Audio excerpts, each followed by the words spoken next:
Hai, hari ini saya mau Q&A. Di kolom komentarnya YouTube Laundry Pesantren tuh banyak banget yang nanya. Nah, coba pertanyaan-pertanyaan itu saya coba rangkum dan coba klasifikasi. Ada yang nanya tentang deterjen, ada yang nanya tentang proses, ada yang tanya tentang mesin, ada yang tanya tentang konsep bisnis dan lain sebagainya.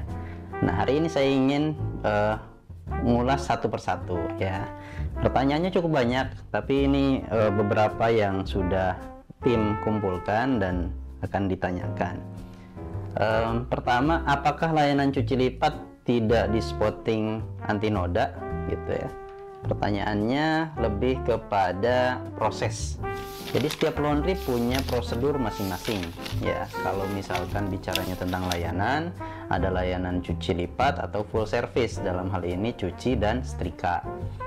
Ketika ditanyakan apakah itu di proses anti noda atau tidak, saya akan runut dulu dari awal. Proses pencucian laundry itu sebetulnya ada 3 lah ya secara umum. Yang pertama ini pre-washing, yang kedua proses washing, dan yang ketiga ini proses finishing gitu ya. Nah, di proses pre-washing ini biasanya pada saat laundry itu diterima, maka kasir atau admin biasanya dia akan ngecek dulu cuciannya ada yang very dirty enggak, ada yang memang perlu di treatment anti noda atau tidak. Contoh, ada noda-noda yang ekstra banget yang harus di treatment dulu sebelum masuk ke proses pencucian, sebelum masuk mesin cuci yang nanti akan diproses dengan 3 tahapan: wash, rinse, dan spin. Maka ketika dilihat cuciannya ekstra kotor banget, maka wajib bagi operator untuk melakukan treatment terlebih dahulu, mau itu cuci lipat ataupun cuci setrika atau full service gitu ya. Dan itu kembali lagi kepada standar laundry yang standar atau SOP yang digunakan oleh laundry tersebut. Jadi tidak ada perbedaan mau cuci lipat, mau cuci setrika full dan lain sebagainya, karena proses treatment anti noda atau proses penghilangan noda pada pakaian untuk yang ekstra banget itu adanya di proses pre-washing. Dalam hal ini harus betul-betul punya kejelian dalam melihat ini ada noda dan ini harus di treatment dulu sebelum masuk proses washing ke mesin cuci. Yang kedua apa ya Kak, kalau di tempat laundry apakah mereka menggunakan softener di setiap kali pencuciannya? Terlebih khususnya yang kiloan. Oke. Jadi laundry itu kan ada yang kiloan, ada yang satuan ya. Satuan juga nanti dibagi lagi, ada yang clothing, ada yang non clothing. Nah, kita bicaranya mungkin yang kiloan deh. Yang kiloan itu kira-kira pakai softener nggak? Jadi ini sebetulnya pilihan ya. Cuma kalau misalkan bicaranya tentang HPP, harga pokok produksi, tentu bagi seorang laundrypreneur atau pengusaha laundry, tentunya dia akan memilih yang minim budget untuk operasional. Maka biasanya standar laundry kiloan itu tidak menggunakan softener. Kalau misalkan mau ditambahkan dengan softener, biasanya admin atau kasir akan menginformasikan akan kena charge biaya tambahan. Biasanya seperti itu. Kecuali kalau misalkan ini masuk ke treatment laundry satuan. Nah, laundry satuan biasanya full dari sisi chemicalnya, baik anti noda, deterjen regulernya, maupun kemudian softener pada proses finishingnya.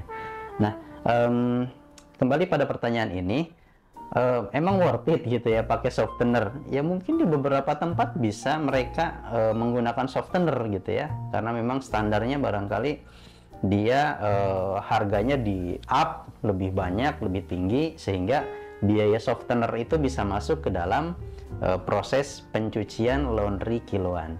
Jadi kembali lagi, mau pakai softener boleh, tidak pakai softener juga boleh. Cuma yang harus diingat, memang dalam bisnis laundry kiloan itu masuknya kategori produk penetrasi. Jadi kalau misalkan bicaranya tentang margin, mungkin selisih marginnya tidak akan lebih dari ya 30-40% lah untuk laundry kiloan. Sehingga nanti harus berbagi tuh antara harga pokok produksi, dalam hal ini ada operasional dan gaji karyawan. Nah, maka selisihnya untuk keuntungannya sekitar segitu. 30-40% udah bagus itu, ya. Nah, kalau kita mau kasih layanan laundry service satuan, nah itu lebih besar lagi persentase marginnya. Makanya dikasih softener atau tidak, itu kembali lagi kepada kitanya. Jadi kalau mau kita kasih layanannya nggak apa-apa lah, yang penting kualitasnya bagus, daripada kemudian tidak pakai softener sehingga customernya nggak puas, kita kasih softener aja. Nah, tapi ingat bahwa harus dihitung dulu HPP-nya, harga pokok produksinya masuk. Kalau misalkan masuk nggak ada masalah, mau dikasih softener boleh, tidak dikasih softener juga ya disesuaikan dengan selisih margin yang akan kita dapat dan target kualitas yang akan kita capai, ya. Yang ketiga deterjen yang recommended untuk front loading apa? Kalau bisa minta link untuk saya beli. Oke. Sebelum ke mesin front load, jadi teman-teman harus tahu dulu nih, deterjen itu yang bagus itu adalah deterjen yang kalau untuk mesin digital ya, karena rata-rata biasanya yang front load itu sudah digital. Saya biasanya merekomendasikan deterjen yang tidak banyak busa. Satu, tidak banyak busa, dan kemudian tidak banyak residu. Ya, kenapa tidak banyak busa?